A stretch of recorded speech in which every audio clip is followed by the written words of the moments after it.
macro style of play. It is, after all, going to be Antigua Shipyard. Naniwa does have the option here of going with that blink style of play and a lot of other things as well. But MC's not going to hate this map choice because he chose Entombed Valley before, which is a great macro map for Protossers. Now we're going to be moving into Antigua Shipyard, which is, well, holds that similarity. Yeah, this should be a spectacular match. I know a lot of people should be watching this. You know, it's the decider, man. Who moves on and who's taken out of MLG Winter Championships.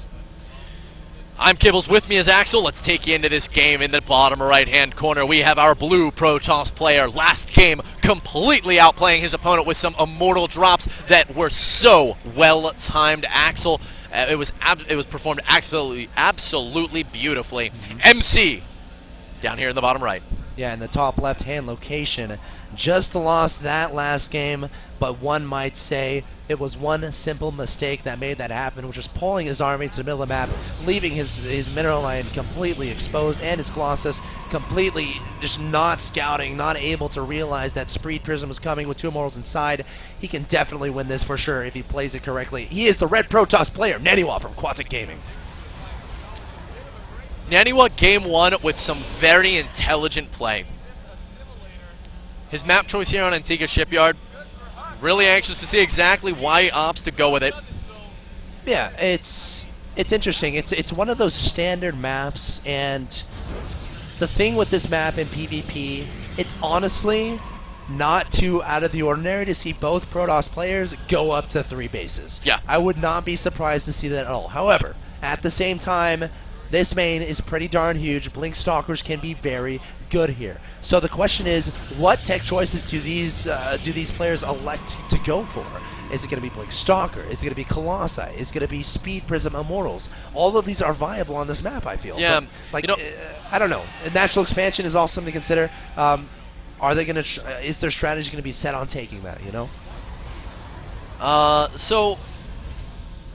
Simply put, I think what the most likely courses of action that we're going to see are either defensive robo play or Blink Stalker timings. I mean, they're simply put so well utilized on this map.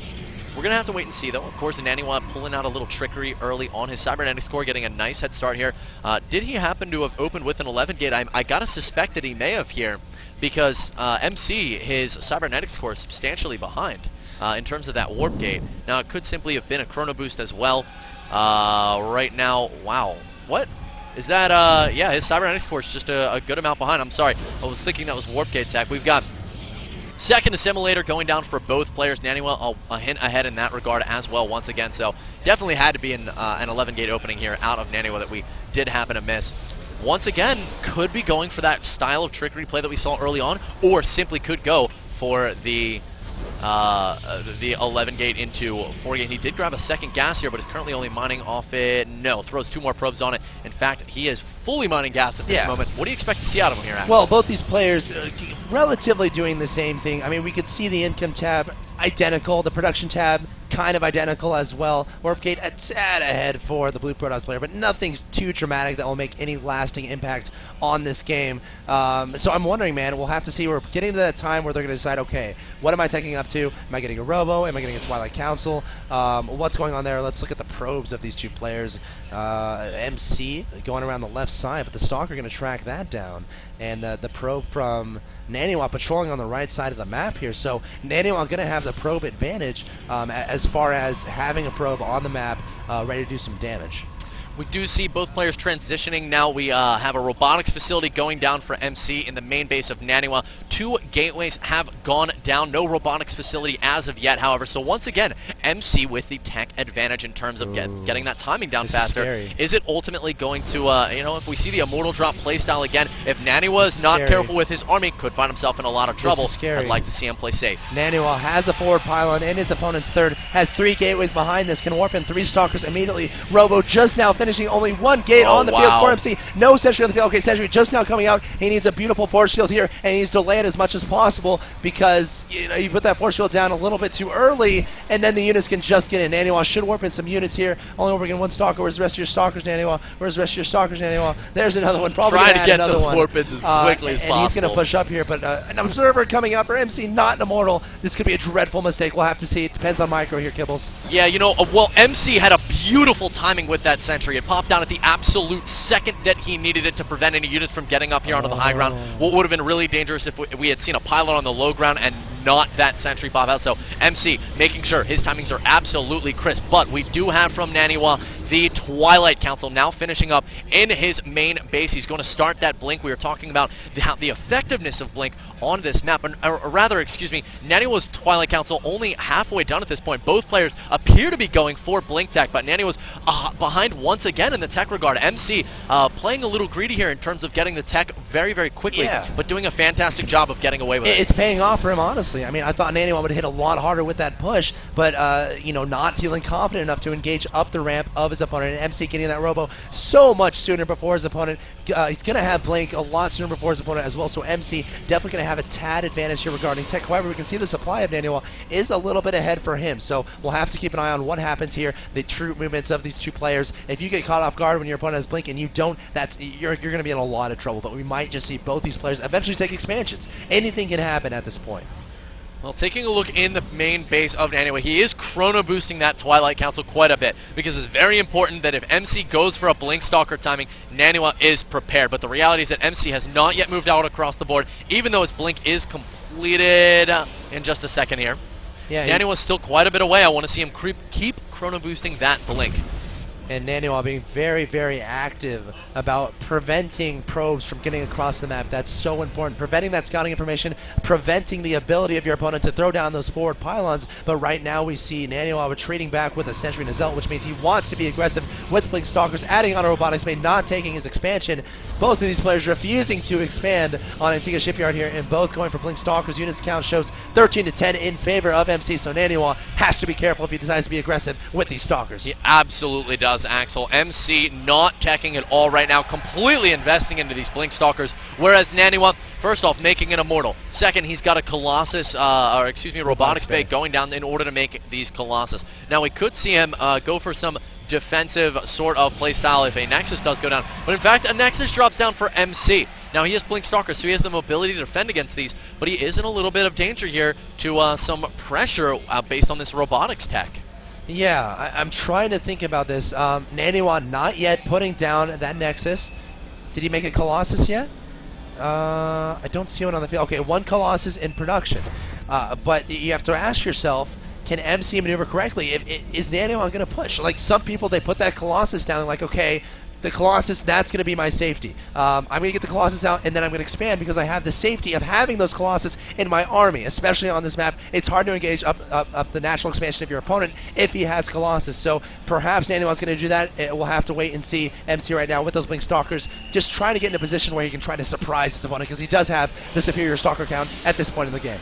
Yeah, at this point, Naniwa not with the economic basis that MC is currently residing on. He really is going to need to obviously push here. Is it going to be with one Colossus as we saw in Game 1? Will he opt to wait? You know, as the time does progress here, MC's expansion is about to finish. Naniwa wants to make sure he capitalizes off this tech, of course, but doesn't want to wait too long, because then MC will start to reap the benefits of his additional base.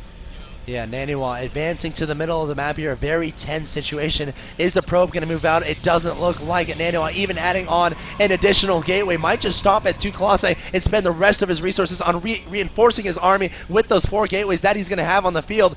Naniwa coming forward, a perfect timing. MC's expansion just now finishing, hasn't paid for itself just yet. So, Axel, will Naniwa be able to win this game right now, Kibbles? This is a beautiful decision out of Naniwa to go for the 2 Colossus timing. It makes it that much more difficult for MC to simply blink in and target down that high DPS unit. Now there's 2 of them. Infinitely more difficult for MC to pull off that maneuver, but he's going to try for it now. Blinking onto the low ground.